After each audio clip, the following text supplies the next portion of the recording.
Here's another installment of Everything I Don't Like Is Woke. Doom the Dark Ages seemingly looks and plays fantastic, but this guy disagrees and says, Doom the Woke Ages. Why? Because it has individual difficulty sliders and adjustments. Wait, what? That's not woke at all. That's pretty base, actually. I don't know why you're mocking this as woke, because this is a great option for all the gamers out there. Those who want the game easier can tweak the individual elements out, but those that want the game harder can also do that too. This is a good thing. Calling it woke implies that it's bad, but it's really not. Yes, there are game journalists that will tweak this to be easier, but we don't see them sucking on Doom the Dark Ages the same way Polygon sucked on Doom 2016. Not yet, at least, but we'll see how that goes later on when the game comes out. I think the game looks neat so far, and giving players the ability to tweak the difficulty however they want and whenever they want is, in my opinion, an amazing thing for the players. Doom the Dark Ages is once again mocked for an incredibly stupid and woke reason. A female character that is uglified. I looked up that video and you would not believe how long she appeared. Featuring new characters. There. That's all the time she appeared. She appeared for like 2 seconds at most. Why are you getting outraged over 2 seconds of a woman appearing in a Doom game? Why would you care about the human characters in Doom? It's freaking Doom! All you do is kill demons. The only human you should care for is the Doom Slayer. The rest can die for all I care. I mean, last time I checked, we battled demons in Doom, not troons. We don't know whether she's a hero or a villain. You just nitpick 2 seconds out of an 11-minute video. Also, Doom 2016 antagonist is a woman. And she looks ugly. Not every woman in the game should look beautiful, attractive, and especially be fixed by AI. You do realize that woman has too much of a man chin, right? You do realize that the game is about killing demons from hell, right? You do realize that giving a damn about humans in a Doom game is dumb, right? You do realize that woman only appears in 2 seconds out of the 11 minutes of nothing but power fantasy, right? That's the developer's words, not mine. Oh, and this person blocks others for disagreeing. Wow. And you wonder why I say these people are the same as the woke crowds they love to bash. The more people open their eyes about this, the better it is for gaming. Don't worry, we have more stupid hooplas about gaming and culture war grifters in this video. But if you like it so far, don't forget to give a like, comment, subscribe, and leave some tips down below. Well, it is to be expected that something like this goes on and on. You're just addicted to porn, so you get mad when someone says, this game sucks because it's gay. Yeah, I don't know what makes you think that saying the game is porn bait is the same as saying the game is gay. Just tell me that you're desperate for some female interaction. If we're desperate for female interaction, why are we interacting with totally fictional women? Teenage boys might be interested for playing this character, but as a grown-ass man, it's cringe. Calling it cringe won't stop us from liking it. You're not gonna stop us from liking it. Get a girlfriend, bro! I already have, thank you, but even if I don't, I'll stick to my fictional girls, thank you very much. How does exposed flesh make the character more interesting? It makes them sexier. That's all there is to it. As a gamer, I look for immersive storytelling, great mechanics, and longevity. I look for all that too, but unlike you, I don't bash players for playing games that are pure fan service, with barely any storytelling or gameplay mechanics. Those games have a market. Those games deserve to exist, and they filled up a particular niche that plenty of people love. So I'm not gonna complain. Unlike you. Seriously, the culture warriors are getting dumber and making the worst of takes. Culture war? More like civil war? I'm tired of watching everyone tear each other apart. I'm not. The more people expose how much of a clown they are, the better it is for my content. Both sides look ridiculous. Yeah, sorry, when one side goes vehemently anti-porn because of religious reasons, inaccurately call video games with fanservice softcore porn, and you say that both sides look ridiculous, you're just giving the other side credibility. We're not in high school anymore. I agree. So why are these people getting outraged over video game characters showing their booty? Calling them high schoolers is way too generous. People will have opinions you don't agree with. There's a difference between opinions I don't agree with and this game is degenerate softcore porn and porn should be banned. We're all fighting the same fight. No, we're not. They're fighting to censor video games and justify it with their religious morality. I'm fighting for video games to exist and not get censored by these people, including woke games. I don't like woke stuff in the games too, but I don't advocate those games to be banned. I encourage those games to be released so that we can have more things to point our fingers at and laugh. While everyone wastes time bickering, who is left to fight what we have been working towards all this time? I don't care, because the culture war is dumb, and it involves clowns fighting each other. I'm not taking any sides, I'm just enjoying the flame for my own entertainment. Oh wait, actually, I am taking a side, and that side is the not dumb one.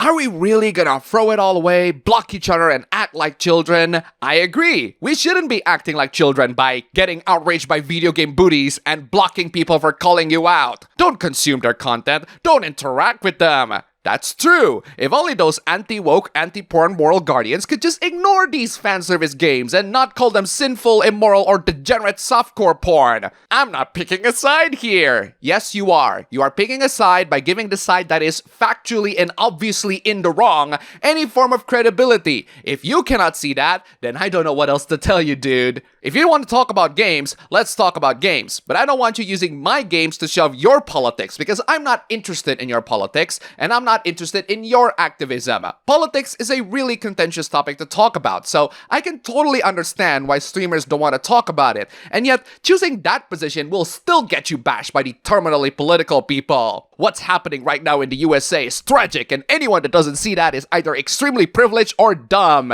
Yeah, look at me being extremely privileged in a third world country and not interested in talking about my politics or your politics. How dare I, right? And yes, I know what happens in America right now. Donald Trump gets reelected. Oh no, how awful. I don't like him either, but what do you want us to do? Talk about him all the time? That'd be insanely stressful. I wouldn't want to do that. Anyone coming in with propaganda or pro-Trump rhetorics will be removed. It's the bare minimum. Why do you even censor the name? I don't care whether you are pro-Trump or anti-Trump. I care about video games. And we're talking about video games, I'm down. If not, then don't talk to me. Talk to a brick wall or something. I don't know why you limit this only to Trump when people are very vocal on either side of the political spectrum these days. There is absolutely no conversation to be had with someone who just came in and start chatting Trump.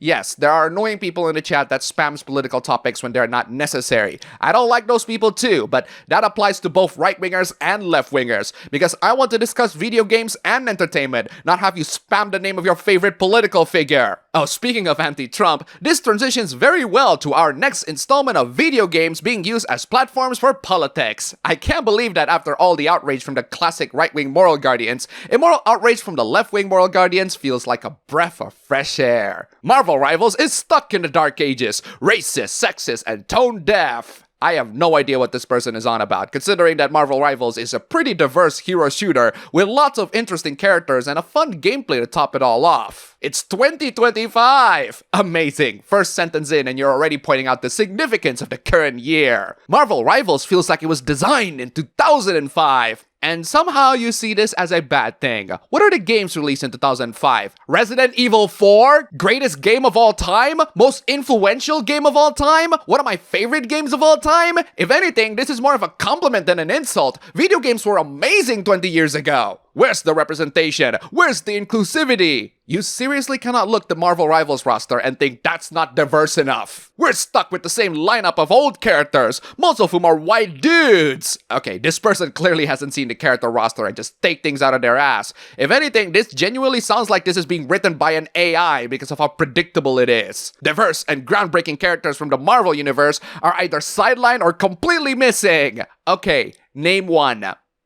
I'm waiting. We don't care about diversity unless it makes us more money. It's almost like they're a video game company or something. It's almost like you shouldn't trust video game companies to push your stupid social agendas. Women in this game are either over-sexualized or treated like afterthoughts. That's a vast generalization you make there. Maybe elaborate with some examples, or I'll call this a load of BS. It's not hard to make a game that respects its audience and the source material. Yes, and they just did, because most people love this game and what they did with the characters. This post contributed nothing of value, so I suggest you shove it back down your ChatGPT ass. Let's take a break from politics and tackle a couple of gaming hooplas that I didn't tackle in my last video.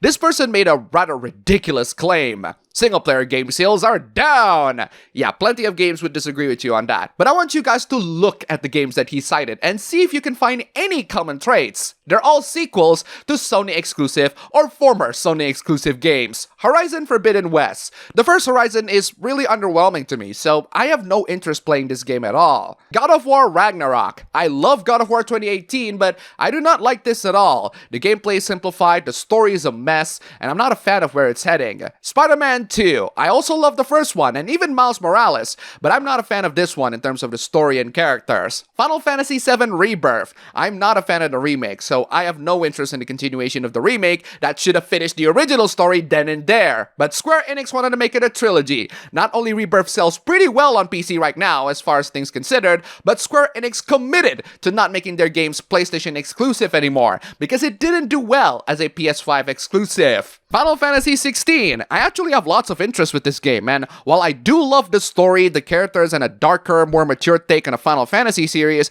the gameplay is very lackluster and underwhelming. Not to mention, it's a PlayStation 5 exclusive, and Square Enix committed to never making the same mistake again. As far as single-player games are concerned, Balatro sold millions of copies. Enough said. I did say that Final Fantasy VII Rebirth is successful, but there is another side to this story. Third world gamers don't care about the health of the industry. No, they don't. I'm from the third world, and I only care about surviving. And even if I am not from the third world, the gaming industry is in a critical condition right now because of their own faults, so I can't exactly sympathize. 173,000 torrents downloads. It's over!